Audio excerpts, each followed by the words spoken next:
Have you ever looked at the life you've built and quietly wondered where you went inside it? Graham Whitmore was once the man with everything: wealth, power, a view from the top. But at a glittering gala, one glance across the room shattered the illusion of the woman who once believed in him had returned, not as the wife he lost, but as the woman he never truly saw. Lily Carter didn't come back with anger. She came back with purpose, with grace, and with a truth he could no longer outrun. What happens when the man who controlled everything is forced to reckon with the one thing he abandoned himself? If you were Graham, would you cling to the legacy that made you rich, or walk into the fire of who you used to be, just to find your way back? This isn't just a story about second chances. It's about remembering the version of yourself you silenced to survive. And for anyone who's ever wondered, is it too late to begin again? This story says no. If this speaks to a part of your heart you thought was forgotten, share and subscribe, because now it's time to begin.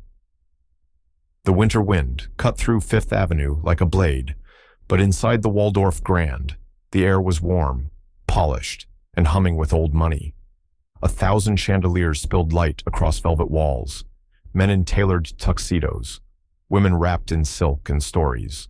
Waiters moved like whispers, and standing near the marble entrance, with a glass of neat bourbon in hand, was Graham Whitmore, the man who, by most accounts, already had it all. He didn't smile often, but when he did, it was calculated. The kind of smile that said, "I've already read the ending, you're just catching up." Tonight was no different. The annual Green Futures Gala wasn't just another red carpet event, it was a stage, a place where the powerful gathered not just to be seen, but to outshine. And Graham, he planned to announce Whitmore Energy's groundbreaking leap into autonomous solar infrastructure, a move that would crush competitors and crown him once again as the pioneer of progress. Beside him stood Natalie Evans, his date, 31, impeccably dressed, brilliant in the way sharp things are. Her smile was all surface, but her eyes were trained, constantly scanning, calculating who to charm and who to destroy. She clung to Graham's arm, not with affection, but with entitlement. The two made a striking pair, she, radiant and assertive, he, restrained and monumental. "You look restless," Natalie said, brushing imaginary lint from his jacket sleeve. "I don't do waiting," Graham replied, eyes on the crowd. The orchestra swelled in the background. Across the ballroom, champagne clinked, deals were hinted at, old rivals exchanged thin smiles. Then, it happened. The doors parted, as if the room itself took a breath, and through that breath stepped a woman in a midnight blue gown, her posture poised, her stride effortless. Lily Carter. Graham's glass stopped midair. He hadn't seen her in 4 years, not since the morning she left their Vermont cabin with nothing but her name, her pride, and the sound of her boots on frosted gravel. She hadn't cried. She hadn't pleaded. She had only said, "I need to matter to myself again." And now, she was here. She wasn't just in the room, she took the room. Every conversation in her path softened. Heads turned. The hush wasn't dramatic. It was instinctual. Lily had changed. The kindness in her face was still there, but it had grown roots depth that only silence and survival can shape. She wore no diamonds, no signature designer clutch, and yet she glowed, not like Natalie's curated shimmer. Lily glowed like a campfire in a dark forest, steady, warm, undeniable. Graham's jaw tensed. His bourbon felt suddenly sharp. "Who's that?" Natalie asked, sensing the shift. Graham didn't answer, because how could he explain her? The woman who once stood behind him at board meetings, whose ideas were too often attributed to him, whose laughter used to fill the Vermont mornings, now stood yards away, independent, unreadable. And then she looked at him, just once, a glance. No smile, no hatred, just a look that landed and left, as if to say, "I remember everything, but I've moved on."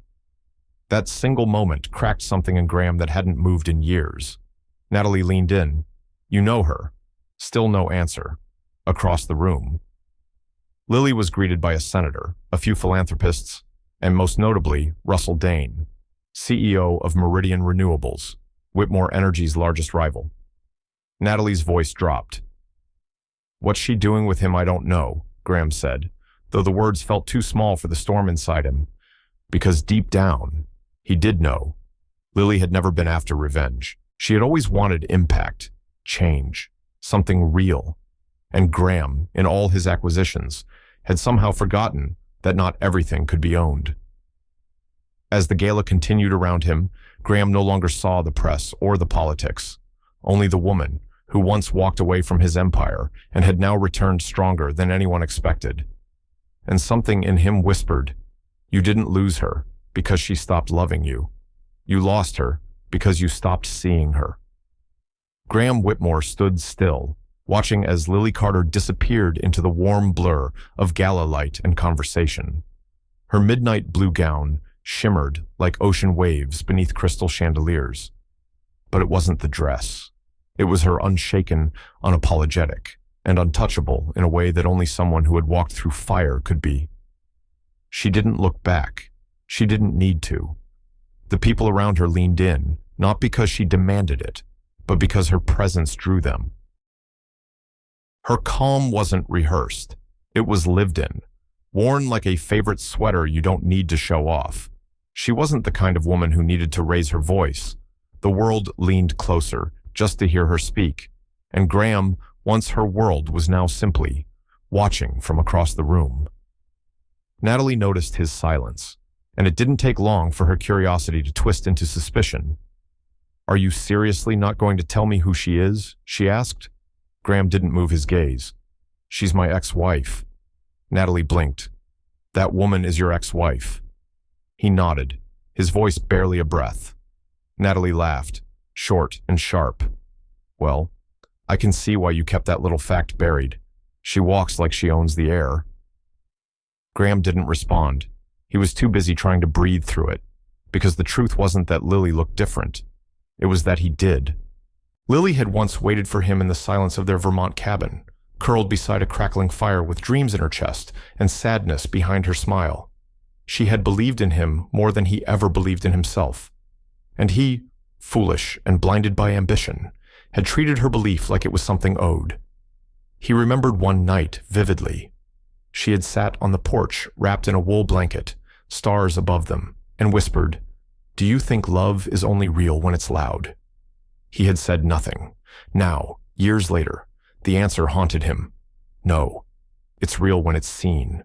And he hadn't seen her. Not really. Not until tonight. Across the ballroom. Lily laughed at something Russell Dane had said. Russell, tall, silver-haired, and every bit the media darling leaned in with ease. It wasn't flirtation. It was partnership, strategy, respect. And Graham felt it like a bruise. She had aligned herself with the enemy. But to Lily, there were no enemies. Only people doing the right thing or failing to. Graham watched her hand gesture gently as she spoke about a project he vaguely recognized, something with solar integration in low-income rural areas. It was the same proposal she had brought to his board years ago, the one he had shelved. Too costly, too risky, too idealistic. And now it was real. It had momentum, and it wasn't his. Natalie followed his line of sight, unimpressed. So, what's she, some charity, darling? Now Graham shot her a glance. She's the founder of ArcLight. Natalie blinked. The ArcLight. As in the initiative getting federal recognition next month. He nodded once. Natalie's expression tightened. She crossed her arms, lips pursed. Charming. So, the ex has found her soapbox. You going to congratulate her, or just brood like some tragic Hemingway anti-hero? He didn't answer, because right then, Lily turned. Their eyes met again briefly, and something passed between them. Not nostalgia, not pain, but recognition. Graham stepped away from Natalie without a word, his drink forgotten on a tray. His steps were slow but steady, threading through the glittering crowd like a man walking into a memory. Lily noticed. She didn't move. When he reached her, the space between them felt full of everything unsaid. Lily, he said softly, She didn't smile. Graham. Her voice hadn't changed. Still low, still warm, still capable of cutting him open with its clarity. You look... He trailed off. Because what could he say? Beautiful, strong, like the version of yourself I never deserved. Different, she offered. No, he said, more like yourself than ever. That earned him the ghost of a smile. Russell cleared his throat politely. I'll give you two a moment. Lily nodded, her gaze still on Graham. The noise of the ballroom faded. All Graham could hear was the soft clink of glasses, the echo of his own pulse, and the weight of 100 things he had never said. I didn't know you'd be here, he said. I didn't come for you, she replied. I came for Arclight. I know. She studied him, not unkindly, just fully, like someone taking in the damage and deciding what still stood. You look tired, she said. I am... A pause. And you? He asked. Are you happy? Lily tilted her head slightly, as if that question deserved a sacred answer. Then she said, I'm free. That's close enough. Graham felt the earth shift. Because Lily Carter hadn't just walked back into the ballroom of his life, she had walked back in as someone he no longer had power over. And yet, her presence still held power over him. The conversation was brief, measured, civil. But when she walked away, the silence she left behind roared louder than any argument they'd ever had. Graham stood in it, raw and rattled. For the first time in years, he realized what real strength looked like. It wasn't control. It wasn't dominance. It was the ability to leave and come back whole. And Lily. She was whole now. He, on the other hand, was just beginning to understand how broken he really was. The night moved on without waiting for Graham Whitmore to catch up. The orchestra picked up a jazzy rendition of Autumn Leaves, and champagne poured like gold across clinking flutes. Cameras flashed, laughter drifted, speeches resumed. But Graham couldn't hear any of it. He stood near a table of hors d'oeuvres he had no intention of touching, staring toward the stage where Lily Carter now stood under soft amber lights. Her posture composed, hands folded loosely before her. She was being introduced by the event chair. Something about her work with Arclight, the clean energy nonprofit that had recently partnered with Meridian Renewables on a pilot program in Mississippi. Words like transformative, equitable, bold floated across the ballroom. But Graham already knew what mattered. Lily hadn't just built something new. She had built it without him. And maybe, in some ways, because of him. As she stepped up to the podium, the applause came easily. No charity claps.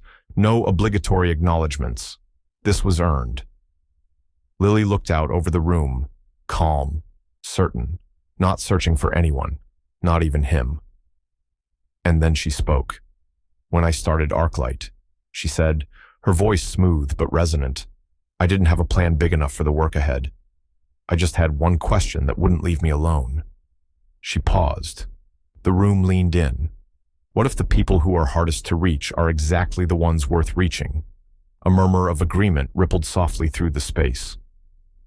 I've spent the last 3 years working with communities forgotten by the energy revolution.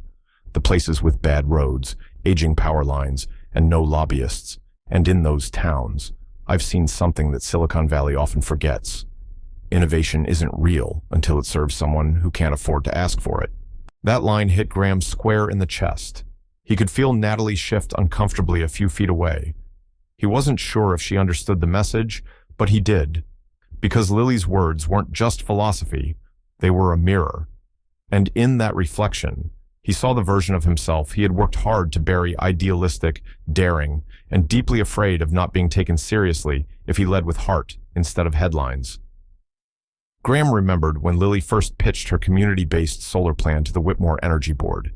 He had watched her speak with that same clarity, that same conviction. But back then, he had shut it down. Too idealistic, he'd said, too slow on ROI, too emotional. But it hadn't been emotion, it had been vision.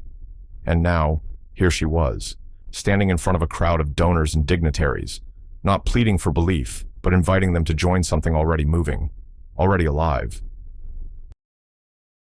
She closed her short speech with a quiet line. We don't build a better world by waiting for perfect conditions. We build it by showing up where it hurts most and staying. The audience rose in unison. The standing ovation was immediate and unforced. Graham didn't stand, not because he didn't want to, because he couldn't.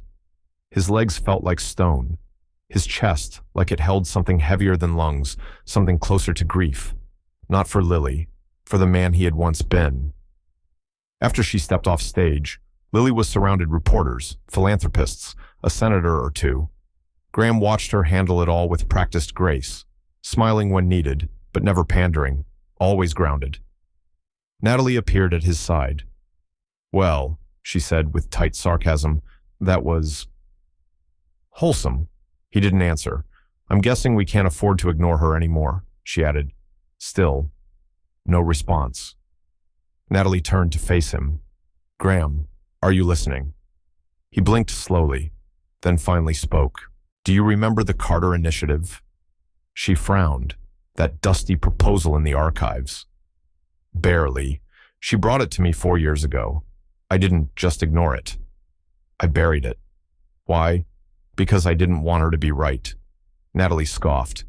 You think she's right now? You think all this do-gooder stuff actually moves the market?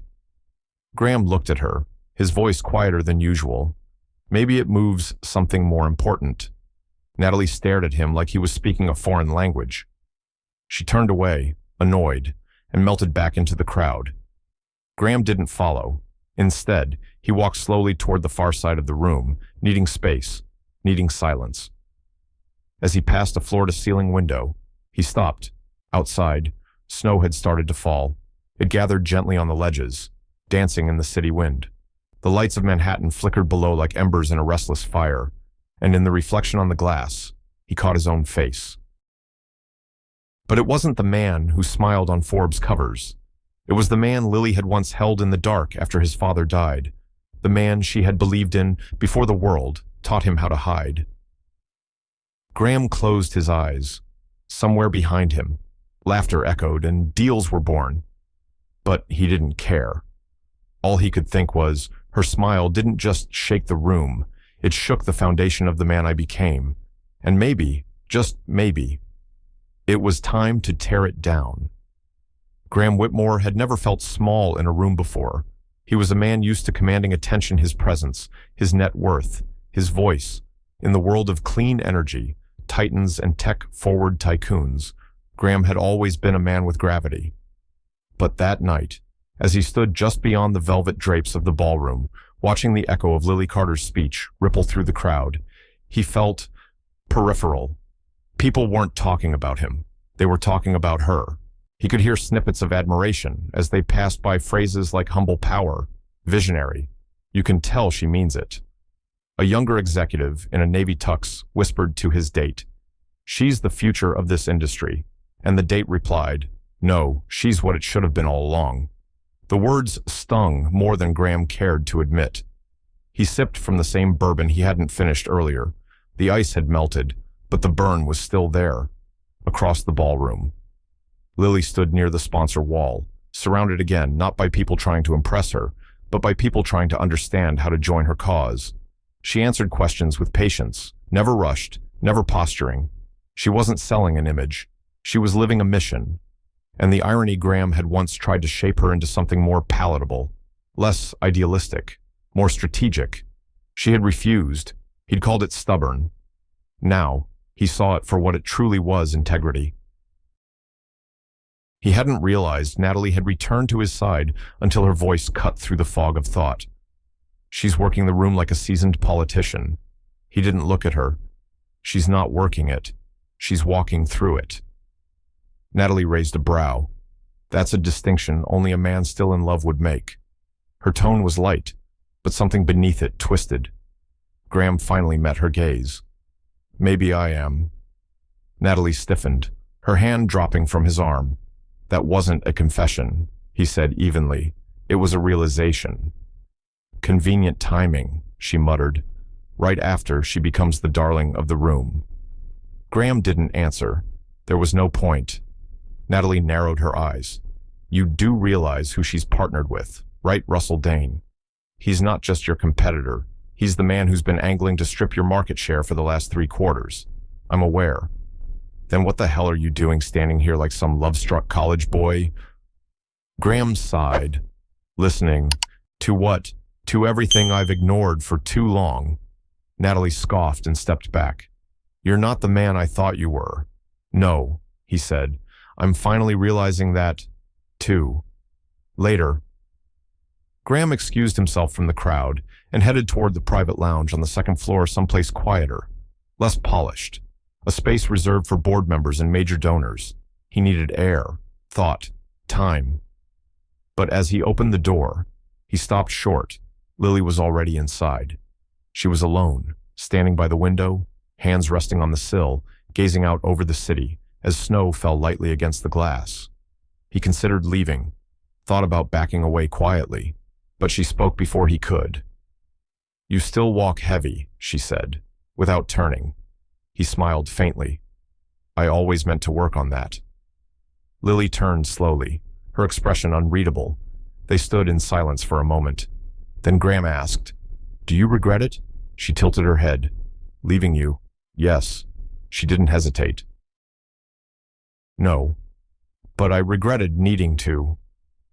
That answer landed softly but cut deep. I didn't see you, he said, more to himself than to her. Not really. You saw what you needed, she replied, and what didn't fit that. You edited it out. I'm sorry, Lily, she nodded, her gaze kind but firm.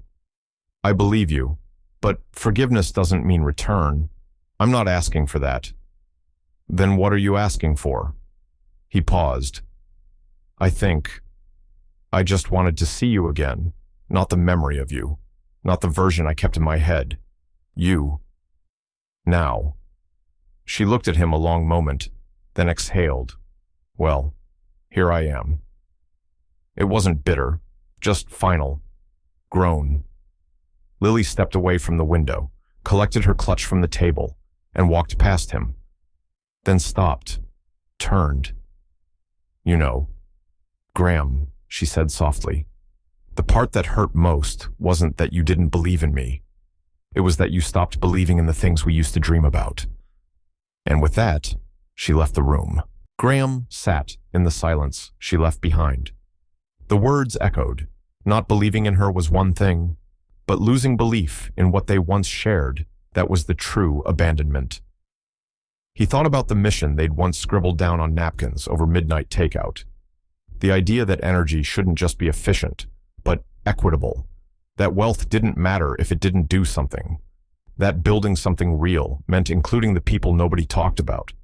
And somewhere along the way, he had traded all that for stock prices and status. Now Lily stood in the center of every room he used to own, not by design, but by gravity. She had become what they once hoped he would. And Graham.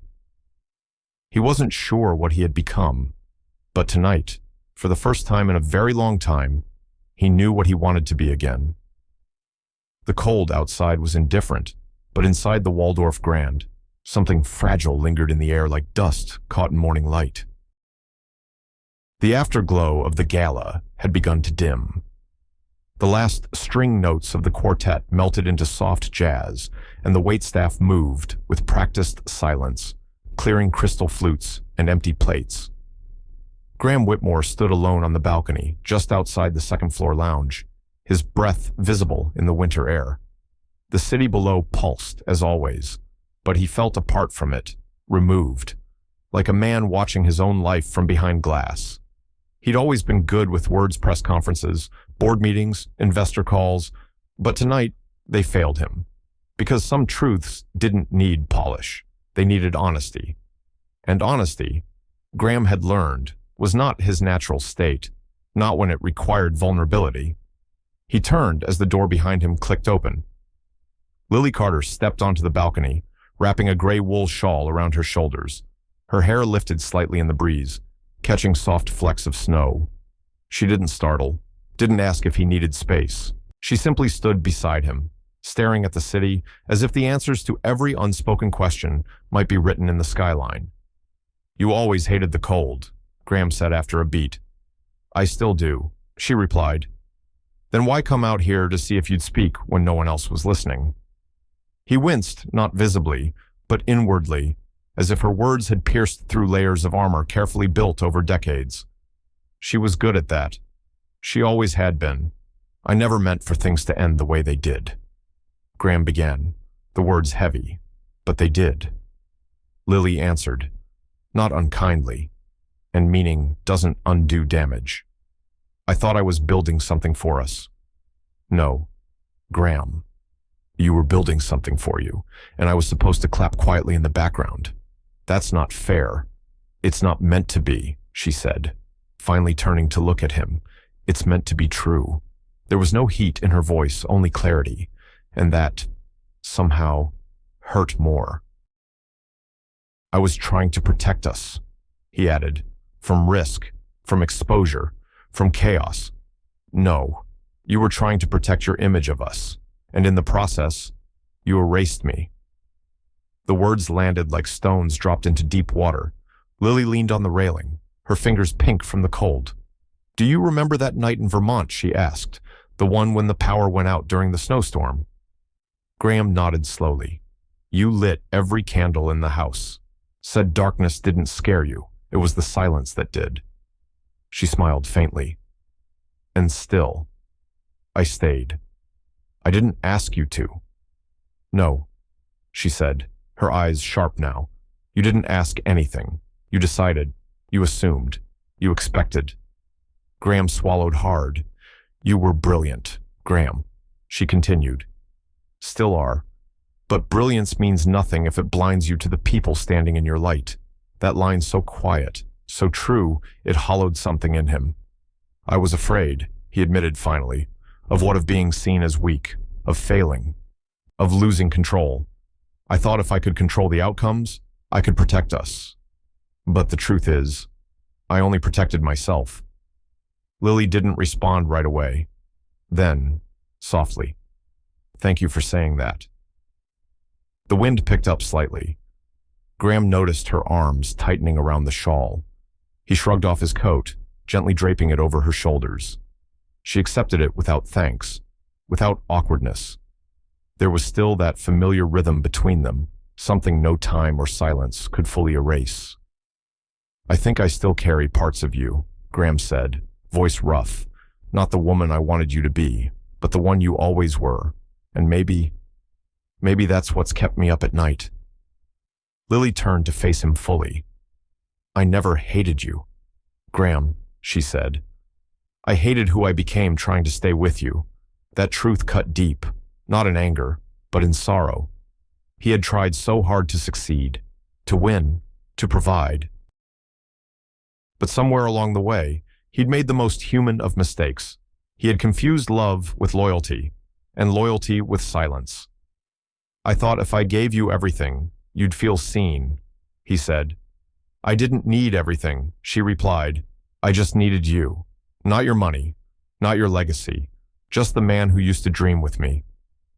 Silence fell again, not heavy but reverent, like both of them were standing in the ruins of something sacred, unsure whether to rebuild or let it remain as memory. After a long moment, Lily stepped back. I'm not angry anymore, Graham. I haven't been for a long time. I know. But forgiveness, she added, doesn't mean we rewrite the past. It just means we stop letting it control the present. Graham nodded, understanding more in that moment than in years of self-justifying silence. As Lily turned to leave, she paused. You're a good man, Graham. But being good for the world doesn't mean much if you're not good to the people closest to you. Then she was gone. The door clicked softly behind her, and Graham was left with the city and the cold and the aching knowledge that sometimes truth doesn't come to punish, but to refine. Back inside, the ballroom had shifted into its final phase, wine nearly gone, heels in hand, voices fading into post-event murmur. But on the balcony, a man stood still, unmoving, but not unchanged. The morning after the gala, Graham Whitmore sat in his corner office on the 61st floor of Whitmore Tower, staring out at the gray Manhattan skyline. The city moved in its usual rhythm below sirens wailing faintly, taxis threading through traffic like golden needles, but none of it felt real. His office was pristine, the furniture modern, cold, intentional, the kind of place designed for clarity and power. But Graham felt neither. The words Lily had spoken on the balcony the night before echoed in his chest with relentless precision. Being good for the world doesn't mean much if you're not good to the people closest to you. He thought about the way she had looked at him, not with anger, but with truth. That kind of gaze doesn't bruise. It cuts, deep and surgical. He had built an empire on precision, forecasts, metrics, control. But nothing about this felt measurable. Nothing about this could be undone with a press release or a board vote. It was personal. And now, unexpectedly so, was the betrayal that was coming. "Graham," came a voice from the doorway. Philip Grant, his chief operating officer and longtime colleague, stepped into the office with his usual air of professionalism. He wore his confidence like an expensive overcoat, measured, deliberate, with just enough warmth to appear human. Behind him, Natalie Evans followed. Graham looked up, his brow tightening. "I thought you were in Chicago this morning." "I changed my plans," Philip replied, sitting without asking. "There's something we need to discuss." Natalie closed the door behind her, but didn't sit. Her arms were folded, her face unreadable. Something in the air shifted, heavy, unsettling. Graham felt it immediately, like a wrong note in a familiar song. Philip opened his briefcase slowly, then placed a folder on the desk. Thick, too thick. "What's this?" Graham asked. "Contingency documentation," Philip replied, "in the event of executive leadership transition." Graham's eyes narrowed. Philip continued. "There's concern among board members that recent decisions, specifically your absence from key negotiations and the fallout from your declining favor with federal agencies, are signs of distraction." Natalie spoke up now, her voice cool. "They're not wrong." Graham's hands tightened around the edge of his chair. "You're staging a coup," he said quietly. Philip's face didn't flicker. "We're safeguarding the company." Natalie added, "You've let personal emotions bleed into corporate strategy. That speech last night. You didn't say a word. You let Lily's narrative own the evening, and by extension, the market's perception of you." Graham stood slowly. His voice was low, even. "You're using my name, my legacy, my infrastructure against me. It's not personal," Philip said. "That's the problem," Graham snapped. "It should be." He looked at Natalie now. Something behind his eyes both hurt and sharper than before. "You knew," he said. She didn't deny it. "I brought you into my life," he added. "Let you in past the gates I built for everyone else. And I used the key," she replied, "because you weren't paying attention." The honesty of it struck him harder than any lie. Graham picked up the folder, flipped it open, and scanned proposals for restructuring, reassigning decision rights, granting temporary voting power to the board's emergency council. It was airtight, efficient, exactly how he would have done it if he were on the other side. He closed the folder calmly and looked up. "You've spent months preparing this." "Yes," Philip said. Graham nodded. "And yet, it only takes me one phone call to end both your careers." Philip's smile thinned. "Only if you still have control, which, depending on the board's decision this afternoon, you might not." Natalie stepped forward. "Think about what you're risking by fighting this." "I have," Graham said, "and I'd rather burn it down than hand it over to two people who treat vision like a spreadsheet." A beat of silence. Then, Graham stepped around the desk. "Get out," he said. Philip rose. "We'll speak again after the vote." "No," Graham said. "You'll speak, but I won't be listening." They left. And when the door clicked shut behind them, Graham stood still, not with defeat, but something colder. Determination. 10 minutes later, he was dialing a number he hadn't used in years. It rang twice. Then Lily Carter. He exhaled. "It's Graham." A pause. "I figured." She said, "No warmth, no edge, just presence. I need your help." She didn't laugh, didn't scoff. "Say that again," she asked. "I need your help." He he repeated. Another pause. Then I'm listening. That afternoon, Graham called for an emergency board session. He walked in not with Natalie, not with Philip, but alone, until 5 minutes in, when Lily walked through the double doors, calm as moonlight, holding a separate file of her own. It was Graham's move now, and for the first time in years, he wasn't making it from above the room, but from inside it, not to control, not to crush, but to reclaim what he had forgotten. You can only lead what you're willing to fight for, even when it breaks you. The boardroom was cold in a way that had nothing to do with the air conditioning. 12 chairs surrounded a sleek obsidian table, polished to the point of reflection. Men and women in suits that cost more than most annual salaries sat straight-backed, eyes sharp, waiting to see whether the once unshakable Graham Whitmore would crack or retaliate. Graham stood at the head of the table. He looked calm, but the calm wasn't the kind that came from control. It came from a quiet knowing, the kind a man has when he's walked through fire and stopped pretending he can avoid the burn. He didn't bring a team. He didn't bring charts. He brought Lily Carter. She entered the room 5 minutes after the meeting started. No fanfare, just a woman in a charcoal gray suit, a leather folio in hand, and a gaze that had already taken the measure of everyone before a word was spoken. Most of the board members hadn't seen her in years. Some never, but they knew who she was, and that was enough to change the temperature of the room. Graham spoke first. There's been a motion to transition executive leadership, he said. You've all read the memo, I'm sure. A few murmurs, a few nods. What's missing from that memo, he continued, is context, and what's missing from this room until now is integrity. He turned slightly, gesturing to Lily. This is Lily Carter, founder of ArcLight, and the former architect of the first equitable energy distribution proposal this company ever rejected. Someone cleared their throat. Someone else shifted in their chair. She's here because she knows what we've forgotten, Graham said. That energy isn't about politics or profit. It's about people, about power, in the truest sense, the power to change, to heal, to restore. Lily stepped forward then, laying her folio on the table and opening it with quiet precision. Inside were reports, documents, proof of mismanagement, misuse of internal funds by Philip Grant, back-channel communications between him and Natalie Evans, leaked memos to Meridian executives, evidence of a planned merger that would have stripped Whitmore Energy of its independence and innovation. It was surgical. It was fire. Delivered without rage, only fact.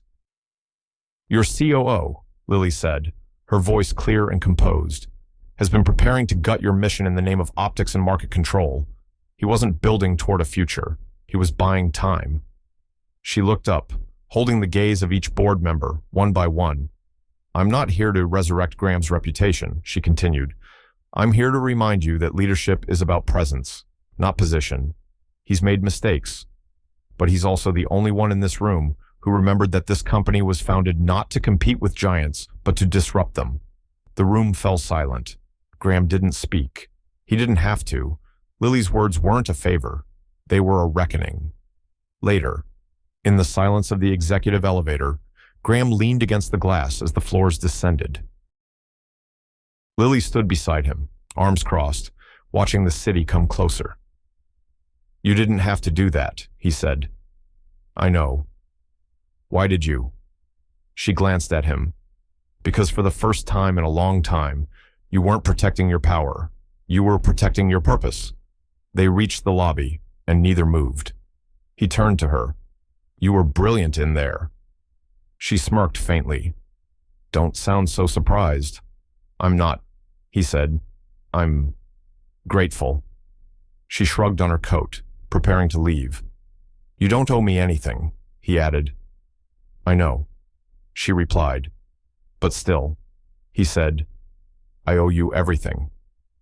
She paused, looking up at him, and for a flicker of a moment, the weight between them years of silence, love, anger, memory softened, not disappeared, but softened. They stepped out into the chilled city air, a quiet wind brushing against brick and bone. Are you going back to Vermont? He asked.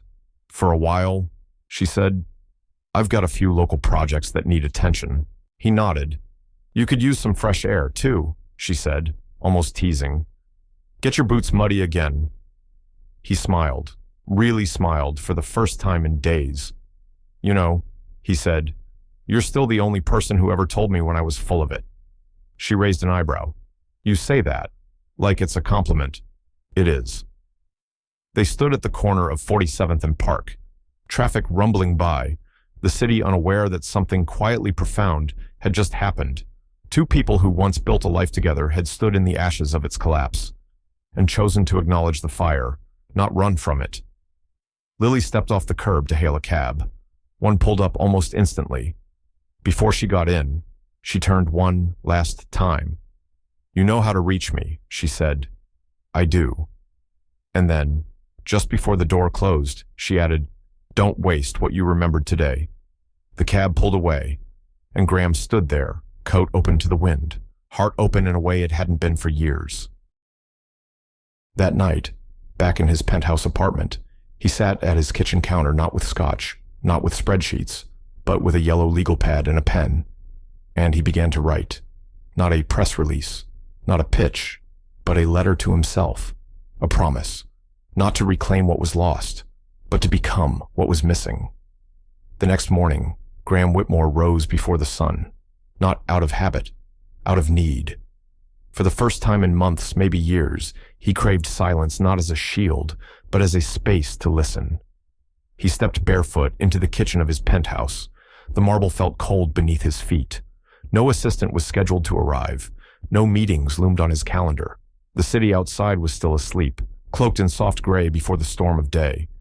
He brewed coffee himself, dark roast, black, no sugar, and then, without a word, he picked up the yellow legal pad he'd started the night before and kept writing, not about quarterly targets, not about damage control, but about how far he'd drifted from the man who once stayed up late sketching solar panel prototypes on napkins with Lily, laughing when the numbers didn't add up. That man had believed in impact before scale, in purpose before prestige. Graham had once been full of that kind of hope, and he wanted it back. By noon, he had made 3 phone calls, one to the board, requesting a full audit, not just financial, but cultural. He wanted to know where values had been lost and how to rebuild them. One to Russell Dane, not with hostility, but curiosity. What did Meridian learn from Lily that Whitmore Energy hadn't? And the third call to a small-town mayor in Alabama, whose district still experienced blackouts weekly. I want to listen, Graham said. The mayor, hesitant at first, finally said, You know, Mr. Whitmore, people usually call us after something breaks. Graham replied, Something already did. Later that week, he boarded a flight to Vermont. No entourage, no press. Just him and a carry-on bag. He hadn't been back since Lily left. The cabin still existed, he'd never sold it, but it had remained locked and untouched, like a room in a museum no one dared enter. The drive from the airport was quiet, winding through pine forests and snow-laced fields. When he arrived, the air was still cold, the kind of cold that slowed your breath, forced presence into every movement. He unlocked the front door. Everything was as they left it. The fireplace was empty, but the blanket she used to wrap around her shoulders still hung on the back of the old armchair. Dust clung to the edges of the bookshelves. In the kitchen, a cracked mug with faded lettering read, "Power comes from within." He chuckled. She'd given it to him after their first investor pitch. He lit a fire, then sat in silence as the cabin warmed. That evening, as the flames danced, Graham opened a worn leather journal he'd found in one of the drawers. It was Lily's pages, filled with notes, diagrams, questions, quotes in her looping handwriting. One entry stood out. If you lose your way, build something small with love, even if no one sees it, even if it doesn't scale. Love, after all, is the only blueprint that survives every storm. Graham closed the journal and exhaled. In that moment, he didn't feel like a billionaire. He felt like a man. A knock at the door came the next morning, soft, unexpected. He opened it to find Lily. She wore a thick coat, snow in her hair, cheeks flushed from the walk. "I heard from the mayor," she said. "Told me someone unusual called him." said he was coming back to his roots. Graham smiled. You always did have good sources. She stepped inside. There was a long silence. Not awkward, just full. Then she looked around. Still smells like cedar and stubbornness. He laughed. You're not wrong. She set her gloves down on the counter, taking in the space. This place holds a lot, she said. It does. He offered her coffee. They sat, the cabin filled with the comforting sound of clinking cups and creaking floorboards. The fire crackled between them, warming the places where old wounds used to live. I'm not here to ask you to come back, Graham said after a while. I know, she replied. I'm not even here to fix anything. Also good, she added. He looked down at his hands. I wanted to find out if the man you believed in still existed. She was quiet. Then he does. Graham looked up. But not because you found this place, she added, because you stopped trying to perform and started trying to listen. He nodded. They sat in that truth. And then she reached into her bag and pulled out a small folder. What's that? He asked. Something I never showed you. She laid it on the table. Inside were hand-drawn plans, early designs for off-grid microsolar systems tailored to rural communities. The same model she'd taken to Meridian. But these were older. These were yours, he asked. She smiled. Ours. From that night, we stayed up arguing about battery storage until 3 a.m. He laughed. I was so sure I was right. You weren't, she teased. No, but I remember thinking, if I'm wrong, at least I'm wrong next to you. They sat together, shoulders almost touching. The past wasn't gone, but it wasn't a trap anymore.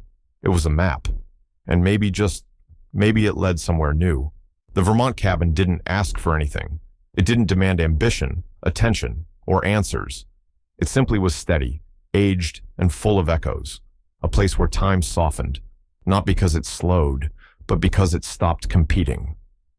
Graham Whitmore rose early again, but this time, not from restlessness, from rhythm. He chopped firewood outside, his breath fogging in the crisp mountain air.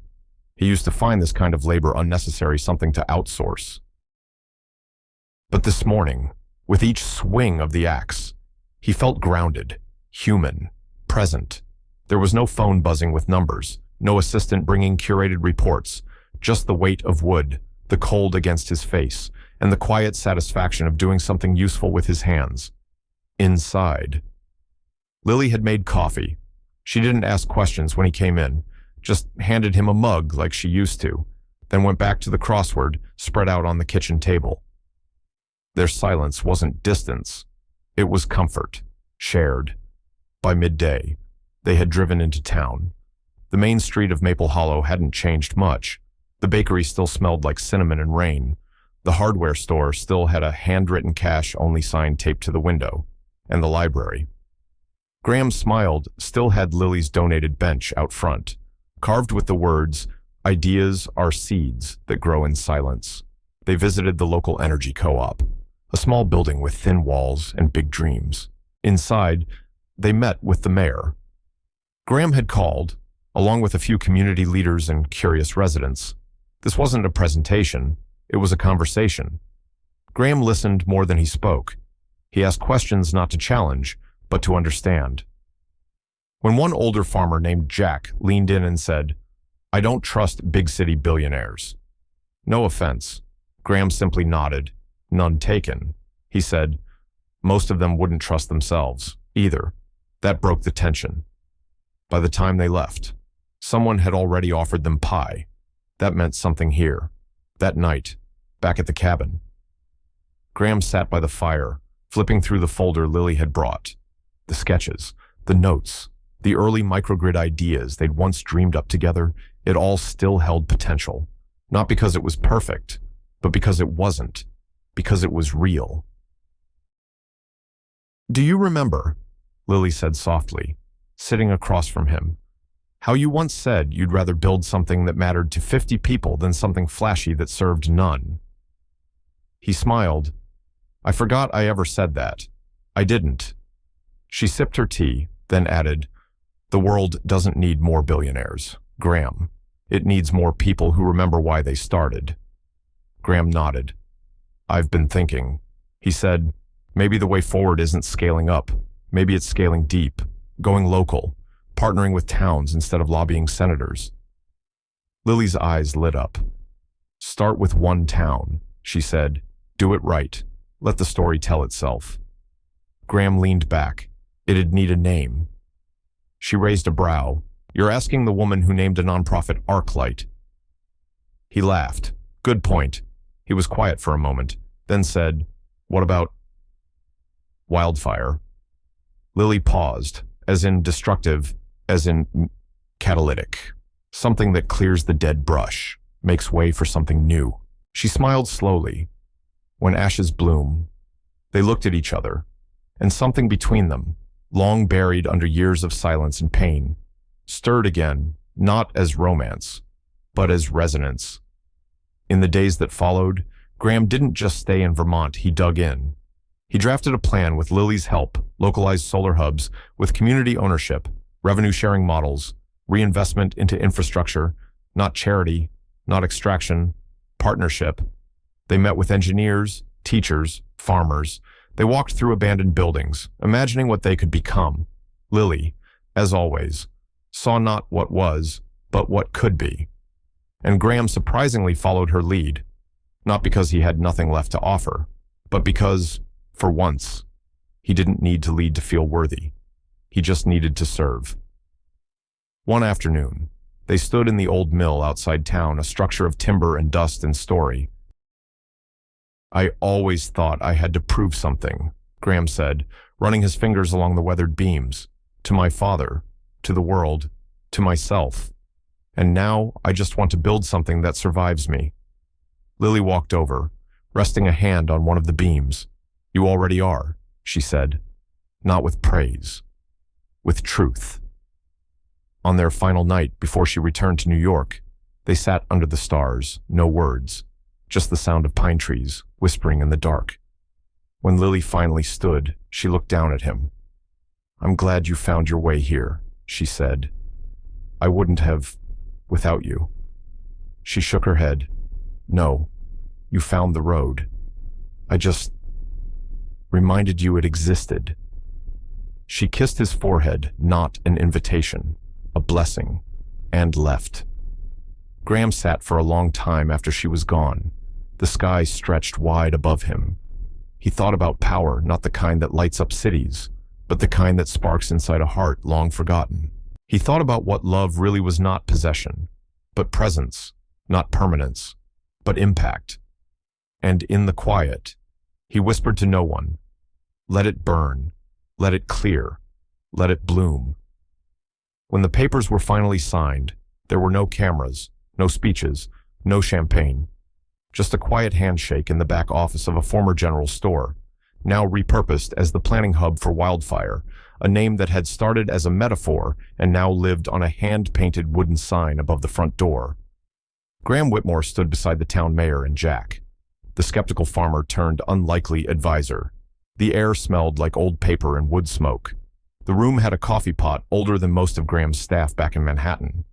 And somehow, it felt more meaningful than any boardroom he'd ever stepped into. This was where his legacy began, not in glass towers, but in this little room, in a town that had every reason not to believe him, yet chose to try anyway. 3 families have signed on to host the first panels, said Mayor Harris, gesturing toward a map on the wall dotted with sticky notes. It's not much, but it's a start. It's everything, Graham said. Jack grunted in agreement. Trust takes time. You show up every week, rain or shine. People will notice. Just don't come in here throwing TED Talks and business cards. Graham smiled. Understood. They had started calling him Graham now. Not Mr. Whitmore. Not the guy from New York. Just Graham. That, too, felt like legacy. In the weeks that followed, progress didn't look flashy. It looked like wiring installed by local hands, like 4th graders painting sun-shaped logos on community flyers. like Lily video calling in from New York to help troubleshoot system designs, her voice weaving easily into conversations as if she had never left. She didn't rejoin Whitmore Energy. She didn't need to. Her influence was baked into every blueprint, every town hall pitch Graham gave, every pause he took before answering a question to make sure he wasn't speaking at, but with. Graham had learned that legacy doesn't speak loudly. It listens. It kneels down in the mud. It hands over tools. It remembers names. It asks, "What do you need?" before it declares, "Here's what we'll do." One afternoon, while helping install solar panels on the rooftop of a modest home on the edge of town, Graham found himself side by side with a young boy named Caleb, maybe 11, wiry, curious, full of questions. "Is it true you used to be a billionaire?" Caleb asked, squinting against the sun. "I still am," Graham said, tightening a bolt. "Then why are you doing this?" the boy asked. "Don't you have people for this?" "I used to," Graham replied. "But they didn't always understand why it mattered." Caleb thought about that, then nodded. "I think it's cool you're here." It wasn't praise. It was permission. That evening, as the sun dipped behind the mountains, Graham walked back toward the cabin. His boots were caked with dirt. His hands smelled like copper and pine. He hadn't checked his phone in hours. Inside, he found a package waiting. Lily had sent a book. Inside the cover, she had written, "Some seeds bloom in silence. Water well. Be patient. L." He ran his thumb over the handwriting, the way one might trace the edge of a memory. He didn't know what the future would look like, but for the first time in years, he wasn't trying to control it. He was trying to build it, with care, with people, with roots, not reach. That weekend, they held a small town gathering. No stage, no spotlights, just folding chairs in the local school gym, homemade casseroles, and a line of kids performing a song they wrote about the Sun House project. Graham stood in the back, near the bulletin board. Someone handed him a plate. Someone else patted his shoulder. He was no longer the outsider. He wasn't trying to impress anyone. He was just there, present. That was enough. When the lights dimmed and the kids began to sing off-key, enthusiastic, messy, he felt something break open in his chest. Not pain, not regret, just a full, quiet joy. The kind that doesn't shout, the kind that stays. That night, he sat again by the fire. No documents, no deals, just a notebook and the soft sound of wind outside. He wrote 3 words at the top of the page. Legacy is presence. Then, underneath, do good work, stay longer, ask better questions, forgive yourself, begin again. He didn't know who would read it someday. Maybe no one. But it didn't matter. Because legacy wasn't a statue or a speech. It was a story people told quietly, when no one was watching. He showed up. He stayed. He listened. He built something that mattered to us. The snow came early that week in Maple Hollow. It fell softly, as if the sky didn't want to disturb the rhythm the town had settled into. Kids dragged sleds behind them down slushy sidewalks.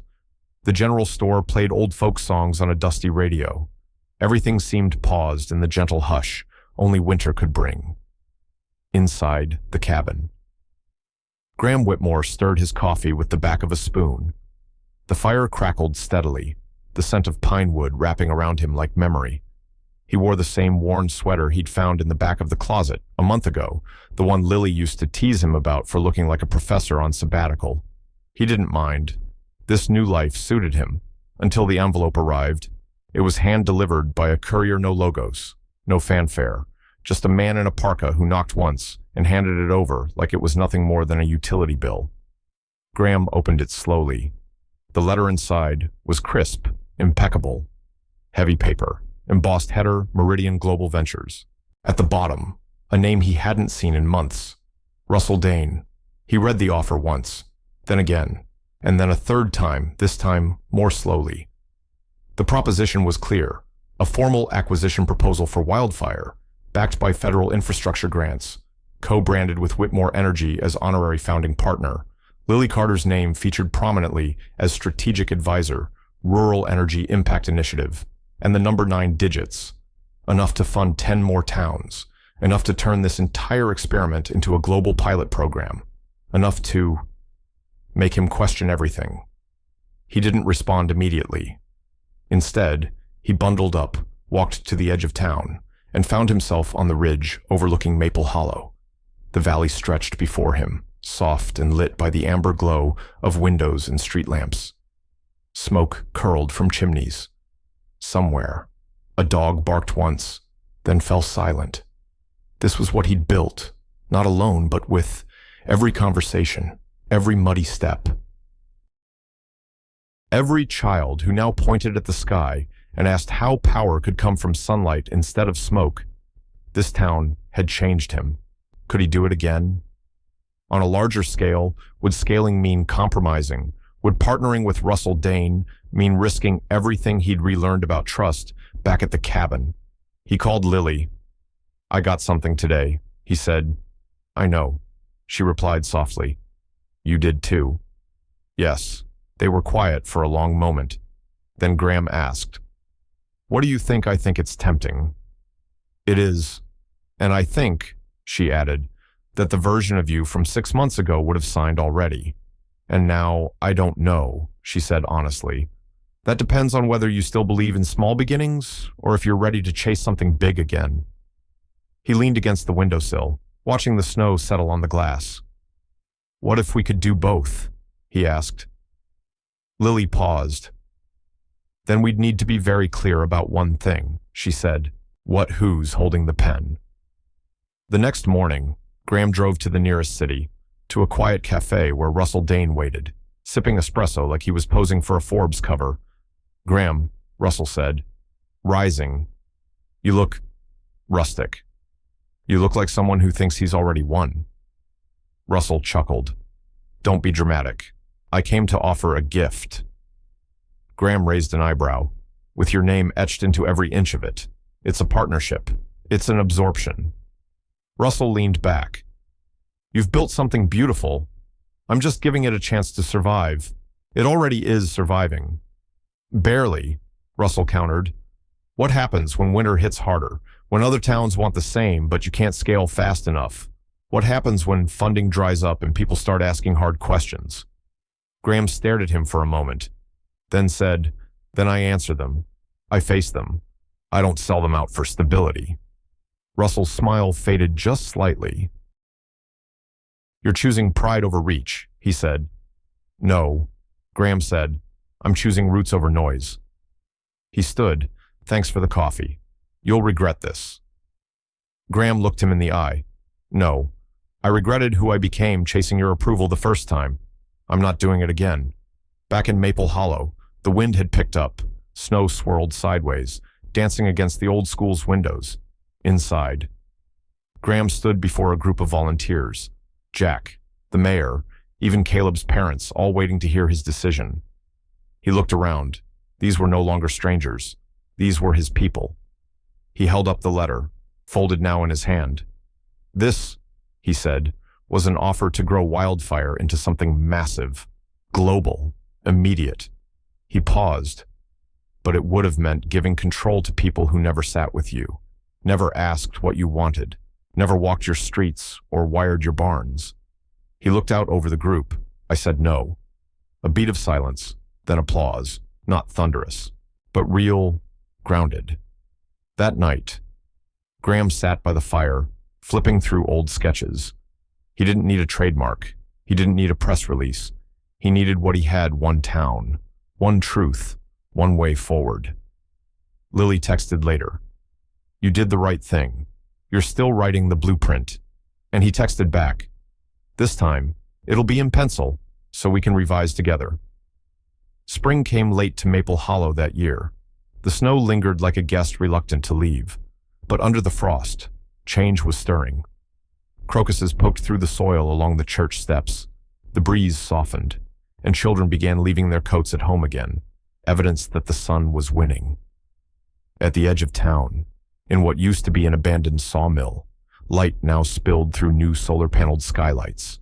Inside, the walls bore hand-painted murals, sunrises, rivers, children's names in bold crayon strokes.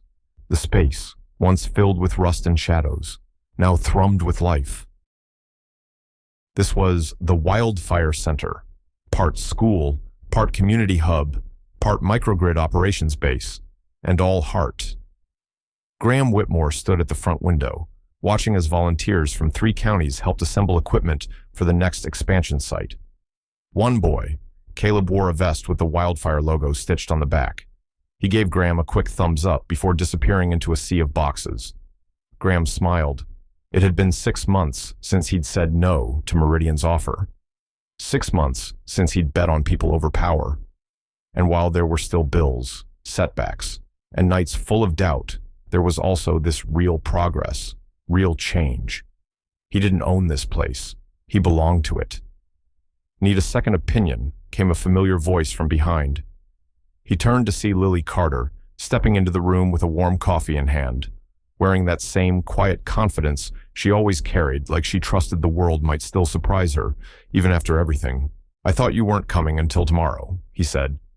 "Changed my mind," she replied. Felt like something worth showing up for. She handed him the coffee. He took it, their hands brushing just slightly. She looked around.